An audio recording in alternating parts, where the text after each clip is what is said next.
সেকশনে কাজ করার জন্য আমাদের মেইন কন্টেন্টে ডেফিনেটলি আমরা থাকবো, যেখানে আসলে এই অ্যাকশনসের কাজ করেছি তার পরবর্তীতে নতুন আরেকটি সেকশন আমরা তৈরি করব, যেটার নাম কিনা হতে পারে প্রোডাক্টস। ক্লাসের নাম ব্যবহার করতে পারি এবং সেই প্রোডাক্টসের মধ্যে ইন্ডিভিজুয়াল প্রোডাক্ট নিয়ে আমাদের কাজ করতে হবে। তো চলুন সেই কাজটা আমরা করে নিই। লক্ষ্য রাখবেন আমাদের উদ্দেশ্য হচ্ছে অনেকটা এরকম তৈরি করা। তো প্রথমে আমরা HTML এর পার্টটি তৈরি করে নেব, দেন CSS এর সাহায্যে তাদেরকে আমরা পরবর্তীতে ডিজাইন করে নেব। তো চলুন HTML এর কাজটা শুরু করে দিই। আমি index.html এ চলে আসলাম এবং আমাদের সেকশনের কাজ মূলত এই জায়গায় শেষ হয়েছিল। আমরা যদি এখানে আবার মেক শিওর করি যে সেকশন এখান থেকে শুরু এবং সেকশন এই জায়গায় শেষ হয়েছিল, সো এক্স্যাক্টলি আমি এখান থেকে প্রোডাক্ট সেকশনের কাজ শুরু করতে পারি। জাস্ট একটি কমেন্ট দিয়ে দিচ্ছি যাতে করে পরবর্তীতে আমাদের এই জিনিসটা খুঁজতে সুবিধা হয়। So product section starts here এবং product section ends here, that's all.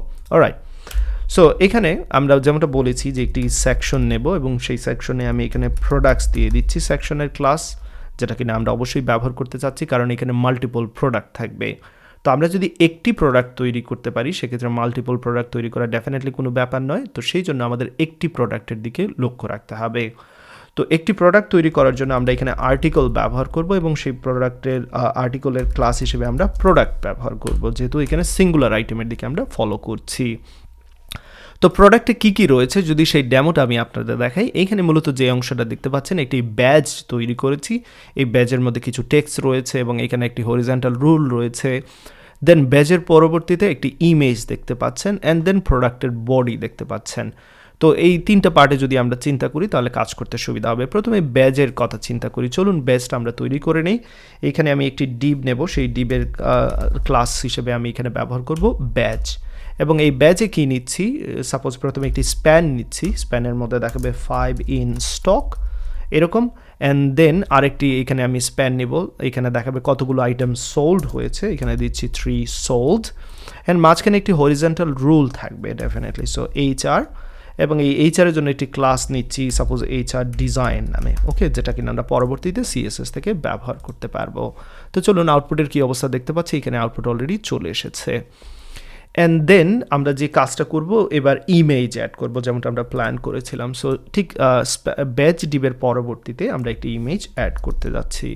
So এই ইমেজের ক্ষেত্রে অবশ্যই সোর্স আমাদের এইখানে ব্যবহার করতে হবে। সো আমার ইমেজের যে ফোল্ডার রয়েছে তার মধ্যে নিশ্চয়ই আপনাদের মনে আছে অনেকগুলো ইমেজ রয়েছে। তো প্রথমে product1.jpg নিচ্ছি এবং অল্টারনেটিভ ভ্যালু হিসেবে এখানে product1 দিয়ে দিচ্ছি, দ্যাটস অল। সো আশা করি ইমেজটা চলে আসার কথা, এখানে দেখতে পাচ্ছেন অনেক বড় দেখাচ্ছে, বাট অবশ্যই এটাকে আমরা পরবর্তীতে মডিফাই করে নেব। অ্যান্ড দেন পরবর্তীতে ইমেজের ঠিক পরে এবার আমাদের হচ্ছে প্রোডাক্টের বডি, যেমনটা আমরা প্ল্যান করেছিলাম, এবং এই প্রোডাক্টের বডির মধ্যে প্রোডাক্টের নেম থাকবে, ডেসক্রিপশন থাকবে, অনেক কিছুই থাকবে, তাই না? তো চলুন আমরা শুরু করে দিই এখানে প্রোডাক্টের বডি নিয়ে কাজ করা। সো একটি ডিভ নিচ্ছি প্রোডাক্ট, অ্যান্ড দেন এই হচ্ছে প্রোডাক্টের বডি ক্লাস, এবং এখানের মধ্যে কী কী থাকবে, প্রথমে প্রোডাক্টের নেম থাকবে এবং সেই জন্য H3 নিচ্ছি, একটি ক্লাস দিচ্ছি প্রোডাক্ট নেম, হোপফুলি আমরা এই ক্লাসটা ব্যবহার করব এবং এইখানের মধ্যে আইটেমের নাম দিয়ে দিচ্ছি suppose Sony B4 and then headphone দিয়ে দিচ্ছি, ওকে, হেডফোন, দ্যাটস অল। তো প্রোডাক্টের নাম চলে আসার কথা, এই যে দেখতে পাচ্ছি ইমেজও আপনারা দেখতে পাচ্ছেন চলে এসেছে, পারফেক্ট। অ্যান্ড দেন পরবর্তীতে আর আমরা এখানে কী কী করতে পারি, আমরা H3 ঠিক পরবর্তীতে এবার কিছু কালার অ্যাড করতে পারি, যেমনটা আপনারা ডেমোতে দেখেছিলেন যে ডিফারেন্ট যাতে করে ডিফারেন্ট কালার এখানে কী করতে পারে, প্রোডাক্ট সিলেক্ট করতে পারে। এখানে আনফর্চুনেটলি আসলে সেই কালারগুলো দেখছি না, তার কারণ হয়তো বা আমি এইখানে ডেমো প্রজেক্টের ক্ষেত্রে যেটা মিস করেছিলাম কালারগুলো দিতে এখানে ভুল করেছি, বাট আমরা যেহেতু এবার করছি ডেফিনেটলি এটা আমরা কালারগুলো এখানে ব্যবহার করব। তো চলুন সেই কাজটা করে নিই। এখানে প্যারাগ্রাফ নিচ্ছি, প্যারাগ্রাফের মধ্যে অনেকগুলো স্প্যান নিতে পারি এবং স্প্যানের ভ্যালু হিসেবে এখানে ক্লাস, সাপোজ আমি এখানে দিচ্ছি ডট, প্রত্যেকের ক্ষেত্রে এখানে গোলাকার করে কালারগুলো দেখাবে। সো এটা হচ্ছে ডট গ্রিন অ্যান্ড দেন পরবর্তীতে এখানে সাপোজ ডট ব্ল্যাক, সো 3টি কালারের অপশন থাকবে এখানে, অ্যান্ড ফাইনালি যেটা আমি এখানে ইউজ করতে যাচ্ছি dot red for an example, ওকে।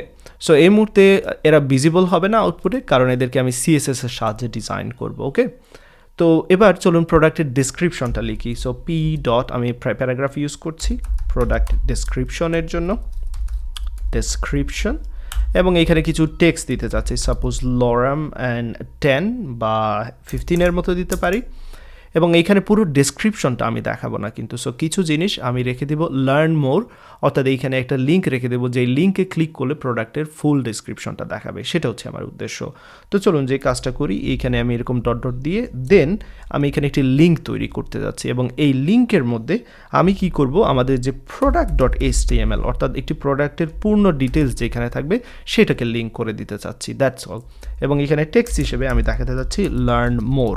ওকে, আর কি এখানে করতে পারি, আমরা চাইলে একটি ক্লাস দিয়ে দিতে পারি এই লার্ন মোরকে ডিজাইন করার জন্য। সো এখানে দিয়ে দিচ্ছি learn more. So that's all. এবার চলুন আমরা দেখে নিই কী অবস্থায়, যে দেখতে পাচ্ছেন লার্ন মোর চলে এসেছে। যখন এখানে ক্লিক করব প্রোডাক্ট ডট HTML কিন্তু আমাদের নিয়ে যাবে, যে প্রোডাক্ট ডট HTML হয়তো বা এখন আমরা ফুললি সেটাকে ডিজাইন করিনি। তো ডেফিনেটলি সেই কাজটা আমরা যখন করব তখন এখানে আমরা অ্যাড করে দেবো প্রোডাক্ট ডট HTML-কে। ওকে, তো চলুন দেখি আর কি করা যায় এখানে।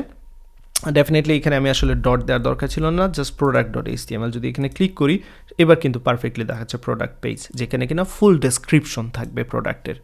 ওকে, সো ইনিশিয়ালি যখন আমরা প্রোডাক্টগুলো দেখাবো কিন্তু ফুল ডেসক্রিপশন দেখাবো না, যেমনটা এখানে দেখতে পাচ্ছেন। যখন এই লার্ন মোরে ক্লিক করবো তখন এইরকম একটি সুন্দর আউটপুট চলে আসবে।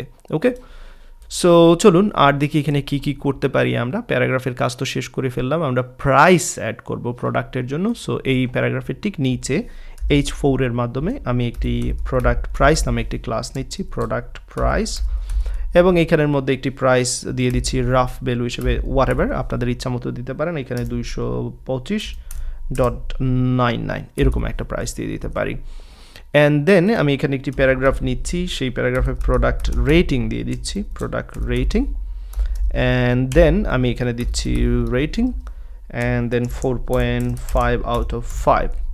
ওকে, অ্যান্ড দেন সবার শেষে আমি চাইলে এখানে একটি বাটন অ্যাড করতে পারি। সো চলুন সেই কাজটা করে নিই।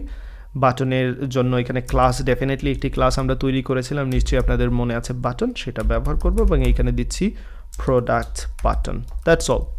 অ্যান্ড ফাইনালি এখানে আমি দেখাবো add to cart, that's all. এতটুকু কাজ করার দরকার ছিল, আমরা শেষ করে নিয়েছি মোটামুটি আমাদের একটি প্রোডাক্টের কাজ। সো যখনই একটি প্রোডাক্টের ডিজাইন কমপ্লিট হয়ে যাবে, আমরা চাইলে জাস্ট কপি পেস্ট করে নিতে পারি এবং আমাদের কাজ কিন্তু পারফেক্টলি হয়ে যাবে। তো দেখতে পাচ্ছেন আমাদের একটি প্রোডাক্ট কিন্তু রেডি। এবার এই প্রোডাক্টটাকে ডিজাইন করতে হবে। তো ডিজাইনিং শেষে আমরা কি করব, মাল্টিপল প্রোডাক্টকে আমরা চাইলে অ্যাড করে নিতে পারি, কিন্তু তার আগে আমি অবশ্যই যে কাজটা করতে পারি, এইখানে যেহেতু HTML পার্টটি করছি, আমি কপি পেস্ট করে আরও অ্যাটলিস্ট 2-3টি প্রোডাক্ট রেডি করে নেই। তো এতটুকু অংশ আমার যে কাজটা করতে হবে, কপি করতে হবে। তো চলুন আমি এতটুকু অংশ কপি করে নিচ্ছি, বাট তার আগে আমার মনে হচ্ছে আগে একটি প্রোডাক্ট ডিজাইন করে নেওয়া বেটার, অ্যান্ড দেন কপি করাটা বেটার। তো চলুন সেই কাজটা আসলে করে নিই আমরা।